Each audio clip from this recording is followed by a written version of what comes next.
Over the 20-year history of the Battlefield franchise, there have been many great maps worthy of praise. Some maps become legendary, icons themselves of the Battlefield series and worth remembering for their balance, uniqueness, and special gameplay. This is the story of the best maps of Battlefield. Hardline was not your typical Battlefield, so much so that the debate as to whether it belongs in the franchise has been ongoing for 9 years.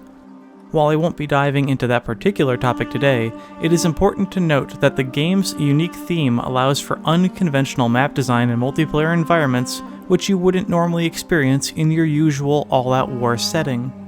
Hailing from Hardline's second DLC pack is Museum, a perfect example of this level philosophy and one of the most well-executed maps in Battlefield series history.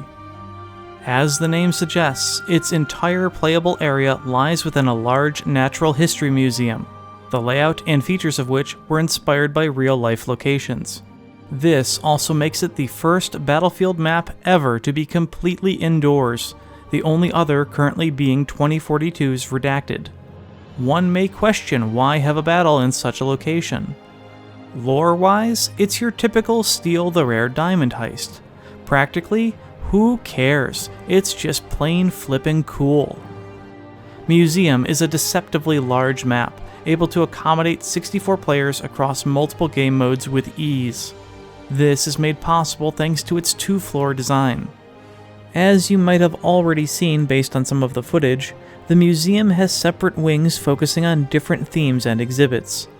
These branch out from the grand main atrium containing several dinosaur skeletons, including a huge brontosaurus which dominates the room. Aesthetically, the entire building is stunning. A mix of white brick, finished wood, and shimmering marble give it a refined, elegant atmosphere which, when illuminated by sunlight through the windows or the fire of battle, glistens with the dignity of its surrounding history. This is first and foremost demonstrated by the main atrium and its perfect lighting, heavily influenced by the London Natural History Museum. Unlike every other Battlefield map I've covered thus far, Hardline maps are unique in that Conquest is not the dominant game mode. In fact, all levels from this game needed to conform to multiple modes and experiences, which is part why they were so effective. Ergo, it is pointless to cover the map on a flag-by-flag basis. However, the design of the museum allows for an incredibly easy walkthrough and analysis.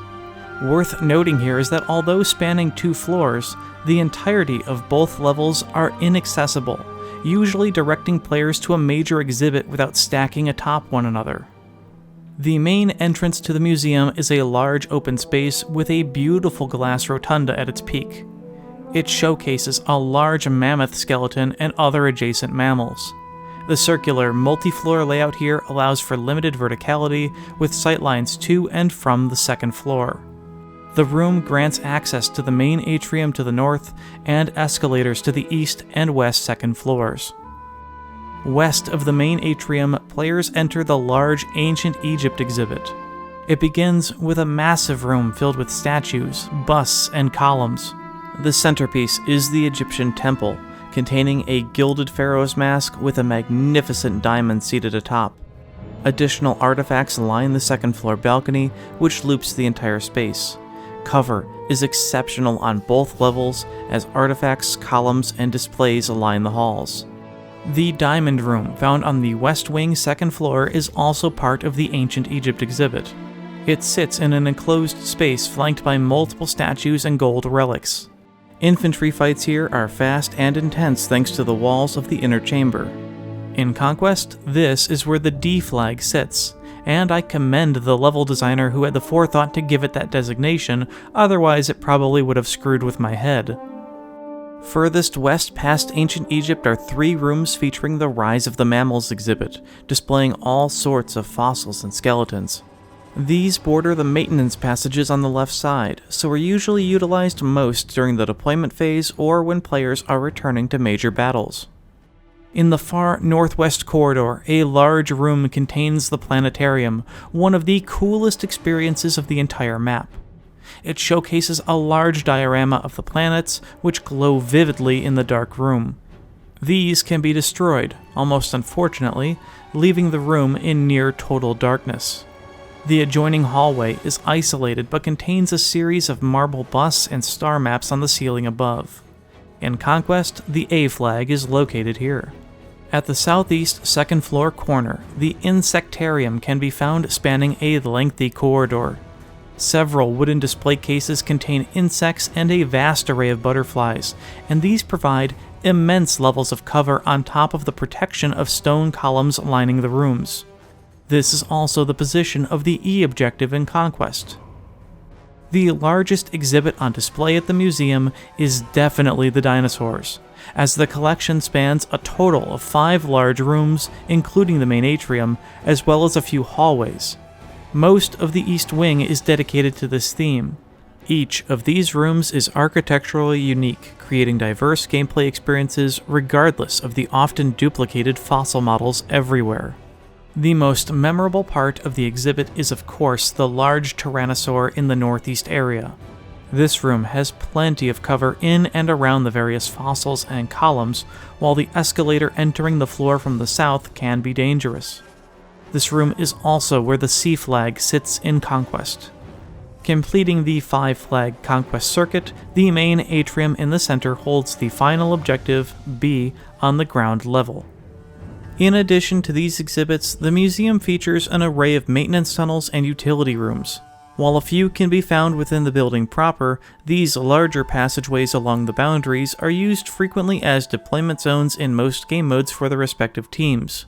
They provide another network of pathing options, and at the same time offer a grimy contrast to the polished sophistication of the public spaces. These wings of the museum are even better than your typical Battlefield objective, as uniqueness is driven by the exhibit rather than large structures or building positioning. They are also easy to remember, so players can get their bearings on the floor quickly. After learning the layout of the main exhibits, filling the gaps in between becomes straightforward. This is critical on a map like Museum, which has countless corners, hallways, balconies, staircases, escalators, and elevators, which allow access between its 2 main floors. As a result, the pathing options are extensive, allowing movement to the scale of the densest urban Battlefield maps. This exotic labyrinth ultimately becomes one of the best battlegrounds in the entire series, as teams clash around and between exhibits. The intensity of the fighting is determined by the player and game mode, as the entire map is usually accessible. On modes like Conquest and TDM, players utilize the whole environment in fast-paced firefights, whereas on modes like Blood Money, teams engage in more linear combat through hallways and under doorways fighting room to room, using large displays and artifacts for cover. But you are never bound to this action. With the map largely open, flanking routes and killstreak opportunities are bountiful, and provide options to sneak around and rob your enemy's money stash.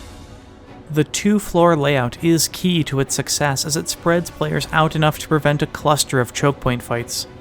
The verticality of the upper balconies allows for ambushes and long-range weapons, utilizing larger artifacts such as the mammoths, Egyptian columns, Brontosaurus, or Mosasaur hanging from above as protection. Meanwhile, the superb sound design of the game informs how players engage each other.